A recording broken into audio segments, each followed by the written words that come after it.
Hello friends, मैं हूं श्रद्धा। आपका मेरे किचन में स्वागत है। आज मैं आपके लिए फिर से एक नई रेसिपी लेके आज हम बनाने वाले हैं मेवा पाक बनाएंगे। तो आज हम इसको इस तरह से मावा के साथ में, खोया के साथ में बनाएंगे। बहुत ही टेस्टी लगता है फ्रेंड्स खाने में भी, और इस तरह से आप व्रत में भी खा सकते हैं। और अभी जन्माष्टमी आने वाला है, तो इस तरह से आप ये बना करके लड्डू गोपाल जी को भोग भी लगा सकते हैं। एकदम झटपट से बन करके तैयार हो जाता है। बहुत ज़्यादा मेहनत करने की भी ज़रूरत नहीं है, फटाफट से बन जाता है। और इसको आप बना करके एयर टाइट डिब्बे में रख दीजिए। इसको बाहर भी रख के खाएंगे तो ये आराम से 5 से 6 दिन तक ख़राब नहीं होगा। फ्रिज में रखेंगे तो ये 15 से 20 दिन तक आराम से चलेगा फ्रेंड्स।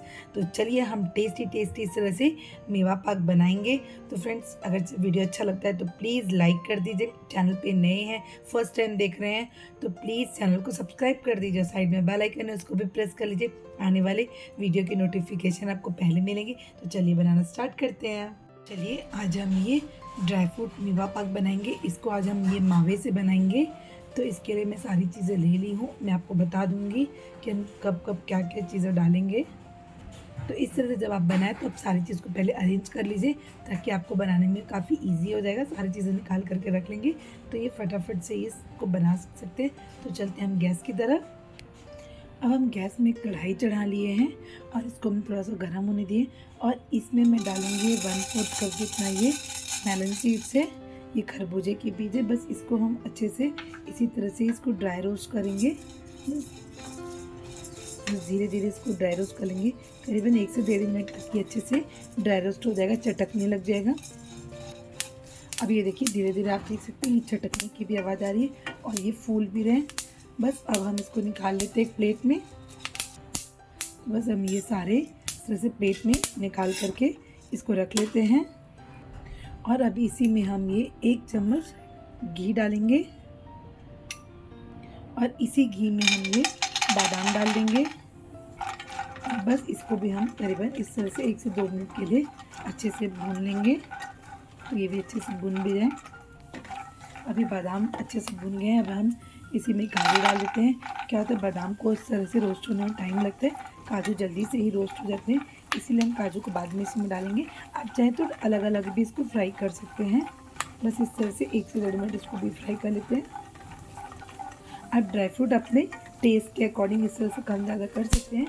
मैंने थोड़ा सा बादाम की क्वांटिटी ज़्यादा ली है, काजू थोड़ा सा कम लिए हैं।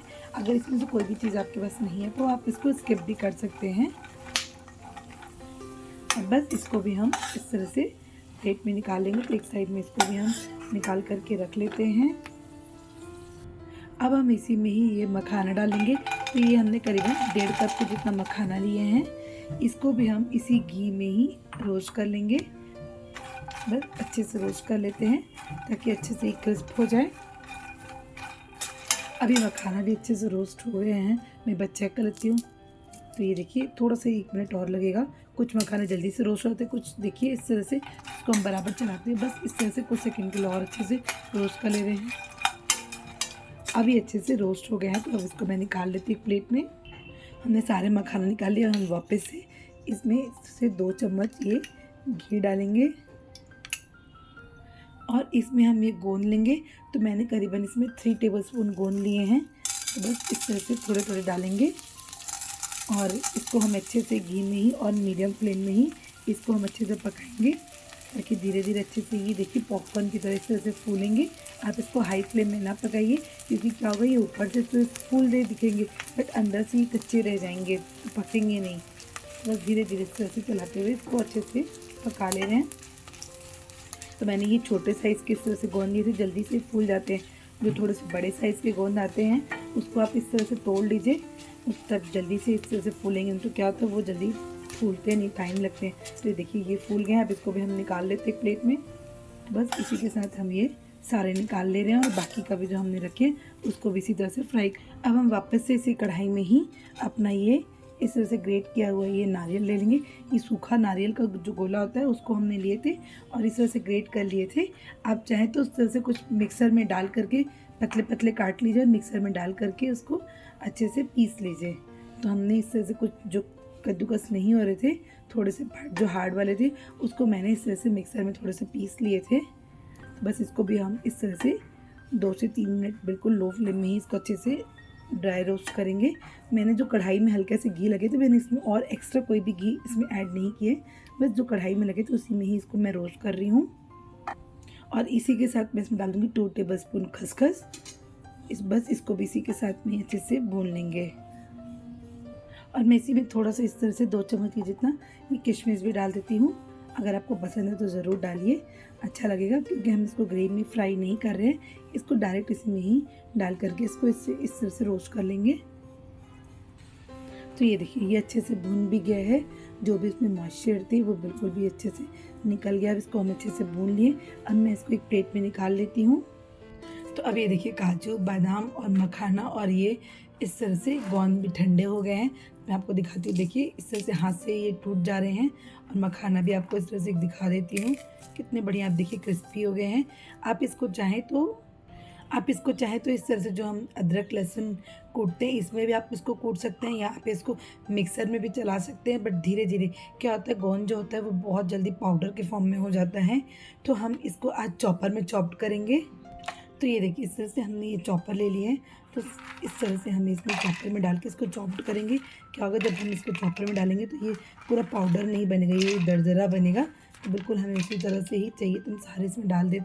और इसी मखाने के साथ में भी हम ये ड्राई फ्रूट भी डाल देंगे। तो भी हम इसको एक बार में पूरा नहीं डालेंगे, थोड़े थोड़े करके डालेंगे और फिर हम इसको निकाल लेंगे। फिर हम इसको सेकेंड बैच में भी डालेंगे, चॉप्ड कर देते हैं।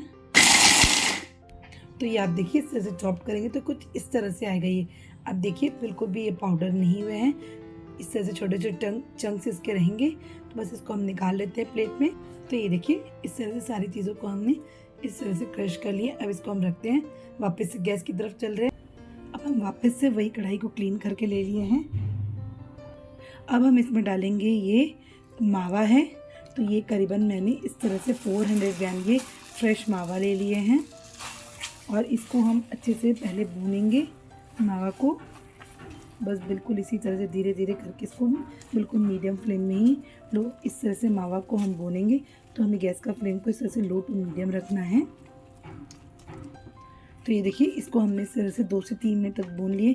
अब इसमें हम डालेंगे ये 1 कप ये पाउडर शुगर है। शुगर आप इस तरह से टेस्ट के अकॉर्डिंग भी आप डाल सकते हैं, बट इतनी क्वांटिटी के लिए ये 1 कप ये काफ़ी है। बस इसको भी हम मिक्स कर देते हैं अच्छे से इसी में ही, शुगर पाउडर भी अच्छे से इस तरह से मिक्स हो जाए।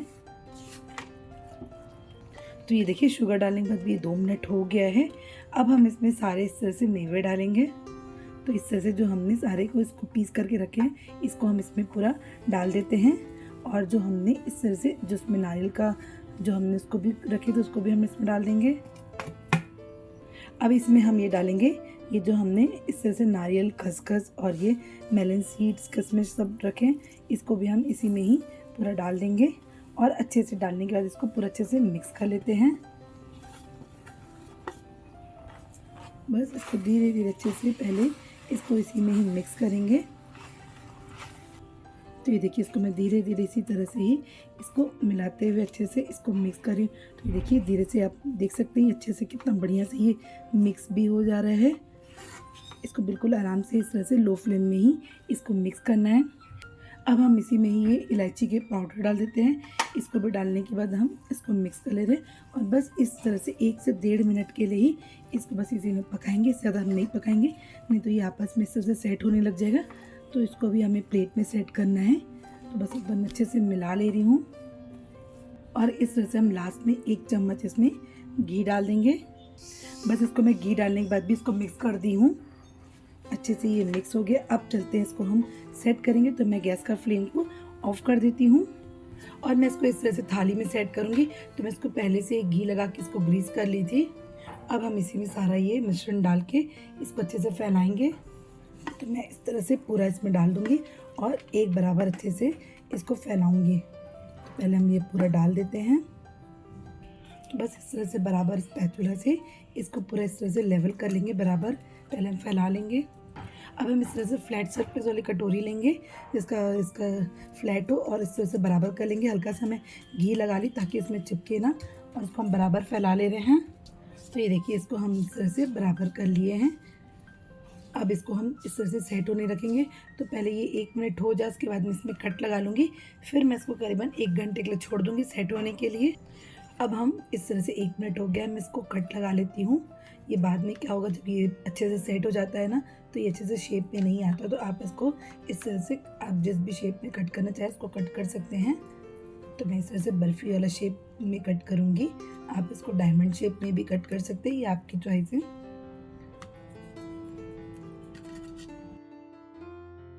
देखिए मैंने इसको 1 घंटे के लिए इस तरह से छोड़ दिए थे और ये अच्छे से सेट भी हो चुके हैं। मैं एक बार इस तरह से बीच में चेक कर रही थी 45 मिनट्स में, तो ये हुआ नहीं था।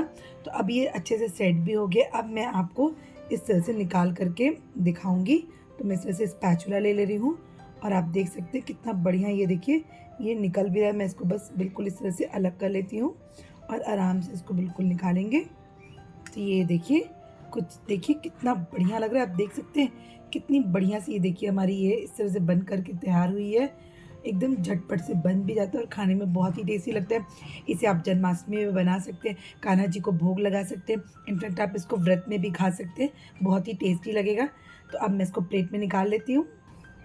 तो ये देखिए सारे ये हमारे इस तरह से मेवा पाक विथ मावा के साथ में बन करके तैयार हुए। देखिए देखने में कितना बढ़िया लग रहा है और खाने में भी बहुत ही टेस्टी लगता है।